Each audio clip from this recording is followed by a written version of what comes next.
Okay, Davao City, update po tayo.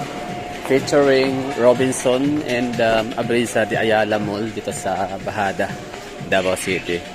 Bali, meron akong transaksyon ginawa dito sa tindahan nila. Kaya panahon na rin to or pagkakataon, opportunity para makapag-vlog. Ang ating topic dito or yung ating pinaka-agenda ay ipakita sa inyo ang itsura ng loob ng shopping mall December 12, 2025. So ilang days para mag 12, 22. So 13 days to go bago magpasko. So i-check natin yung lugar kung meron bang kakaibang pangyayari, kaganapan compare sa mga natural month or regular month. Ano ba yung tinutukoy ko dito na regular month? So I'm referring into hindi Pasko, no? Basta, ano ba, sabi kasi nila, nagkaroon tayo ng recession sa ating economy, no? So, bagsak ang ekonomiya ng Pilipinas. So, makikita natin yan sa dami ng tao. Actually, kahit hindi pa Pasko, ang Pilipinas, punong-puno talaga ng mga shoppers, no? Mga shoppers, no? Mga goers, mga mall goers, ang daming mga makikita natin, no? Sa Davao, I mean sa Pilipinas. Pero ngayon, ako na lang, base na lang sa observation ko, parang medyo matamlay nga, matumal. May mga paninda pa rin naman. I mean, may mga customer, pero para yatang hindi siya bare months or hindi siya papalapit na Pasko ang season. So baka talaga napakalakas na talaga ng market sa Lazada, Shopee, TikTok affiliations and collaboration, no, sa or yung Yellow Basket ba yun sa Facebook, mga reels.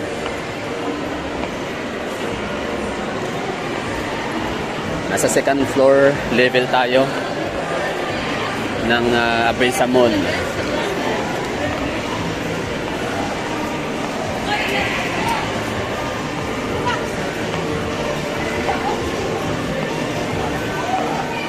Ito yung hitsura ng tao. Okay, medyo marami nga, no? Okay, ayan na, ramdam ko na yung Pasko dito na area kasi maraming mga nagtitinda sa gitna ng hallway or sa atrium area papuntang Robinson Department Store. At dito naman sa baba, ganun din, no? Ramdam natin ang kapaskuhan dito dahil marami ding mga nagtitinda sa pinaka main atrium ng Abrisa de Ayala. So para sa mga Pilipino kagaya natin na dito lang sa Pilipinas, na sobrang sanay tayo, no, sa tanawin sa mga shopping mall natin. So may mga time na talagang ma-differentiate natin or mako-compare ang seasons, no, kung ano yung taon or anong buwan yung maraming tao sa mga shopping malls at kung ano yung mga taon or buwan na konti lang. Pero pagka nasa ibang bansa ka, for example, USA, mahina ang pasok ng mga tao. Kunti lang daw yung mga shoppers. Tapos matamlay, no? Tahimik, boring ang mga shopping mall nila.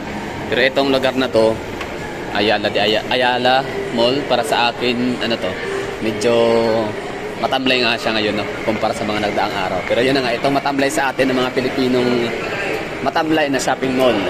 Para sa ating mga Pilipino, ito ay napaka-lively na nito para sa mga taga-ibang bansa. Yan nga, lalo sa mga taga-US. Bakit ko nasabi yun? Kasi meron akong pinapanood na vlogger, Tri-Faith ang pangalan. Talagang random din yung mga yon, magbigay ng mga komento. Parang ako lang din, para ako nakarelate sa type of vlogging. Kasi random, no?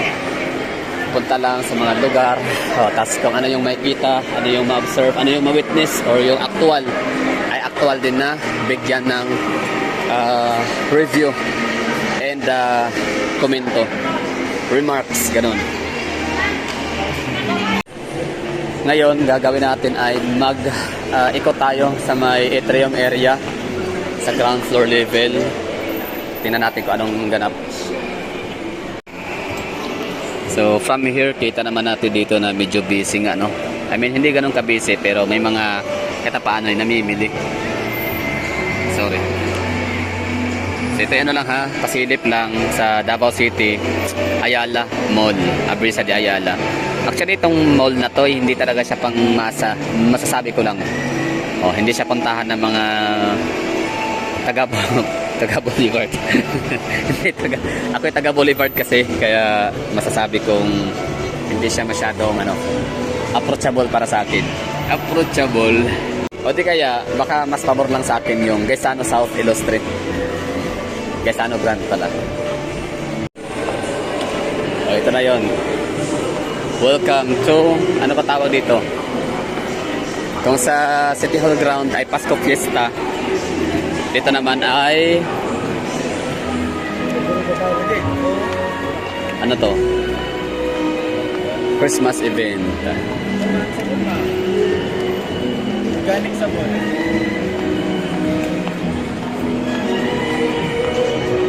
Sa lugar pa ninyo, kumusta dyan? Iloilo City, SM Iloilo or Ayala? May Ayala ba Iloilo? Mall parang wala. Kumusta mga mall sa Cebu City? Cagayan de Oro City, Butuan City. Kumusta ang mall niyo dyan sa Clark? Wala yatang Ayala. May Ayala ba sa Clark? Parang wala, no? SM lang. Kumusta ang inyong mall dyan sa may Quezon City? Makati. Panigurado Quezon City or kahit saan sa Metro Manila. Talagang yan. Maraming tao doon. Di hamak na mas maraming customer. Maraming mga shoppers or mall goers na may kita.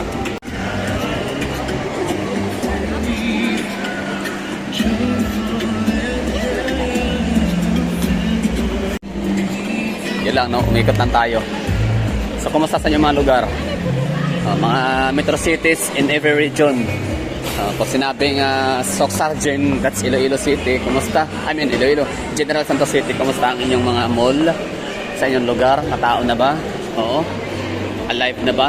Marami na ba mga shoppers? Kumusta yung mga taga Butuan City, no? Yung Kabisira. Butuan City, Kabisira ng Caraga Region. Kumusta kayo dyan? Marami na ba ang mga nagsisi-groceryhan? Nagsha-shop, no? Shopping? Kumusta mga taga Iligan City? Kabisira ng Lanao. Ano bang rehiyon sakop ang Iligan City? Sa naman, North Central Mindanao ay Balay, Valencia. Northern na lang, Northern Mindanao. Cagayan de Oro City. So, kumusta yung lugar ninyo dyan? O doon na ba ang mga tao? Marami na bang nagpapa-package or nagpapack ng mga pampasko? Ano pa yung mga hindi natin nabanggit? Cotabato City. Although marami kasing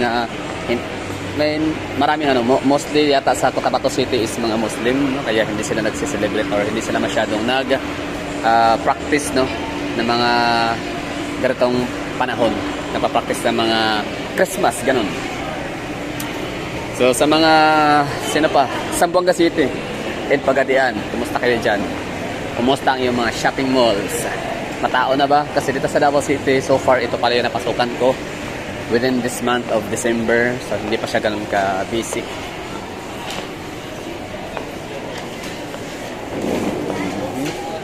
O, saan pa ba? Mayroon pa ba tayong hindi nabanggit? Yun ay siguro yun, di ba? Cotabato City, General Santos City, Davao City, Butuan City, Iligan City, Zamboanga City, Pagadian. Tagum City, kumusta? Ayan, panigurado mayayaman ang mga no? Hindi man ganun kayaman ang mga taga-Tagum City, pero marami silang pera lagi kasi dyan lang naman hinahati-hati ang mga sharing ng mga nagmimina, mga small mining company, yung mga abantero. Pag high grade, hindi bababa sa 100,000 ang sharing. Every 2 months daw yun sabi. Dami kong mga nakaka-board mate, no? Sa Tagum City dati na yan na nga. Man sila, haggard man pagkababa galing sa bundok ng Diwalwal. At least sila ay maraming pera, no? Kasi sharing. Kung mamigay dati ng mga Nokia na 3310, akala mo barya-barya lang. Mahal yung Nokia dati ha, mga early 2000, nasa ano yan eh, Nokia 3310, nasa mga 3,000, 2,000, yung ganyang presyo, mahal yan, dollar na yan ng araw. Malaking value na yan.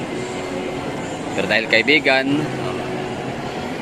bigyan tayo, o sige, balik ang Nokia, cellphone, ganun, charger, battery, casing.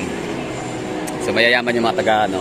Binanggit ko lang yung mga, ang Tagum City hindi naman siya kabisira ng rehiyon ng Davao, pero ano siya eh, isa talaga siya, parang kaya niya makipaglaban sa mga highly urbanized city pagdating sa income. Although hindi naman ganun kalaki kumpara sa Davao City or kumpara sa Cagayan de Oro City, Zamboanga and Jensan and Cotabato City, pero kaya niyang tapatan or sabayan ni Tagum City itong Butuan City, ano pa, Iligan City, ano actually Iligan, mayaman na rin ang Iligan.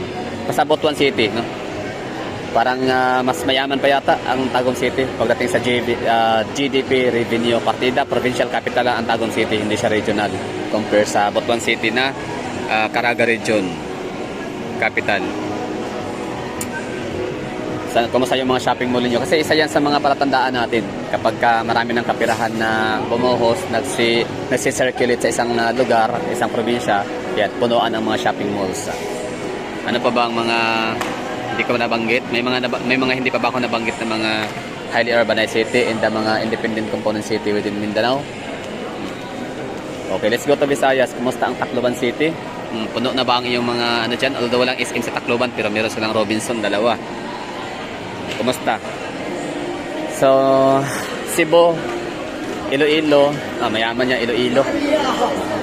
Mga ano yan, mga seaman, mga abroad. Social, no? Mga class ang ano, taga Iloilo City. Mga rich kid.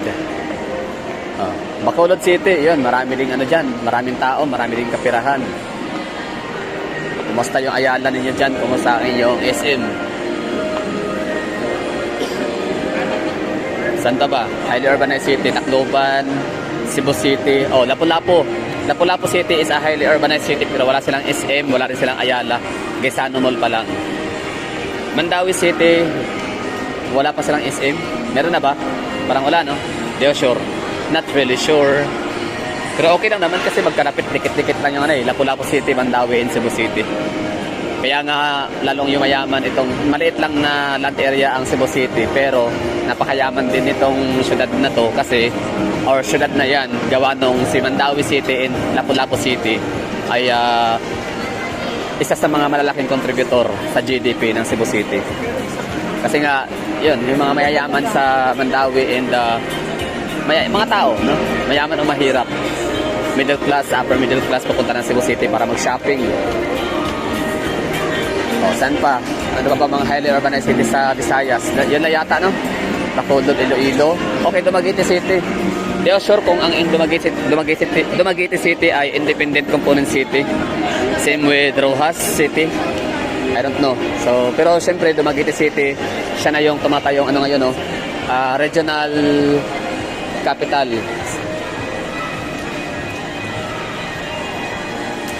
Yung sa ano naman, Rojas, parang probinsya lang yata ng Capiz.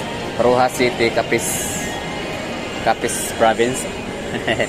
sorry, baka mali, baka Aklan. So ano pa ba? Yan lang, no? Daming ano, ganun lang baka, no? Yun na ba yung bilang ng mga highly urbanized city ng Visayas? Tacloban City, okay. Ormoc City pala, no? Hindi sila highly urbanized city, pero sila ay independent component city. O, ibig sabihin nun, ano na sila, kaya na lang makipagsabayan sa mga highly urbanized city. So, kumusta mga taga-Ormoc? Tacloban City, Ormoc City, Cebu City, Mandawi City, Lapu-Lapu City, Iloilo City, Bacolod City, Dumaguete City, Rojas City. Yan yung mga mayayaman, no, ng mga independent component city and highly urbanized city sa rehiyon ng Visayas. So sa Luzon naman, kumusta ang Lucena City, no, lugar ni Gigi Suarez, isa sa pinakakurakot yan ng Tuwadcom. Kumusta? Wala, may Ayala ba? Parang wala, no? Meron, parang wala. I don't know. SM meron. Napuntahan natin yun. Tapos meron silang taxi, 25 pieces or units. Kumusta ang mga taga Puerto Princesa City, Palawan? Marami na bang marami na bang mga shoppers diyan sa inyong SM? Maganda kaya SM? Cute kaya ang forma, hitsura ng or design ng Puerto Princesa City, Palawan, SM. May Ayala ba sa Palawan? Meron pa Robinson, walang Ayala pero merong Robinson. Palawan, Puerto Princesa City, Palawan. So dalawa na yung nabanggit natin. Naga City is a independent component city. Lugar ni Mama Lady sa Camarines sa Sur. And Legazpi City ng Albay, ano din yun, independent component city. Mayaman din yung lugar na yan. Meron silang SM. Ayala is parang meron din, meron silang Ayala. So ilan yan, 4 na nabanggit natin, Naga City, Legazpi City, Puerto Princesa City, Legazpi City, Lucena City, 4. Lucena, Puerto Princesa, Legazpi, Naga, 4. Ano pa? Olongapo City, kumusta? Di ko pansin, dalawa pala. Merong dalawang SM ang Olongapo City. Sana all dalawa SM, no? Di pa naman sila ganun kalaking highly urbanized city. Pero dalawa na ang SM. Downtown and uptown. So 5 na. Ano pa ba? Clark or Angeles rather, no? Angeles City sa pang-anin, highly urbanized city. SM. Maganda SM nila, malaki din. Mabalakat, hindi pa sila. San Fernando is hindi pa siya highly urbanized city. So yun lang, 6. Pang-7 ay ang Baguio City. Dagupan or Tugigaraw. Di ko sure, no, sa dalawang yun, pero baka independent component city din yung dalawang yun. Marami din sa Luzon pala. They have 9. At least 9 highly urbanized city and independent component city. Pagkatapos, shop. Saan pa ba? Meron pa ba ibang lugar? No? Sa Ilocos Norte, lugar ng mga Maracosis, wala talagang doon, wala man lang independent component city at least, no? Lalo na highly urbanized city, wala rin sila. Bakit kaya? San Jose del Monte, Bulacan, hindi siya, I think independent component city ang or hindi rin, parang city lang yata. Component city lang ang San Jose del Monte, Bulacan. Alam niyo ba na nasa 700,000 population na ang San Jose del Monte, Bulacan, pero na sila, bound for highly urbanized city, dapat approve na sila, pero hindi sila na parang may humarang yata, hindi na approve, basta nagkagulo yun yung amendments, so hindi natuloy, kaya ayun, hindi sila naging highly urbanized city kasi pagdating sa income revenue population, so pasok talaga sila sa standard, pero hindi natuloy. San Jose del Monte, Bulacan. Sa Cavite naman, meron naman silang Dasmariñas. Yan, malaking din yung population meron doon. Santa Rosa City, Laguna. Wait lang, Laguna. Cavite ba Santa Rosa? Santa Rosa, Laguna. Laguna nga, Laguna. So siya? Lugar ni Dam Fernandez. So siya? Hindi siya highly urbanized city, pero siya, independent component city. Meron siyang Lone District, yun nga ang nirepresent ni Congressman Dan Fernandez, si Mr. Gogol. Okay na tayo dito, no? Kung meron akong mga hindi na banggit na mga independent component cities and highly urbanized city, pagpasensyahan nyo na, paki-fill in nyo na lang dyan sa ating comment box para mapag-usapan. That's all. Thank you for watching and bye-bye. Ingat.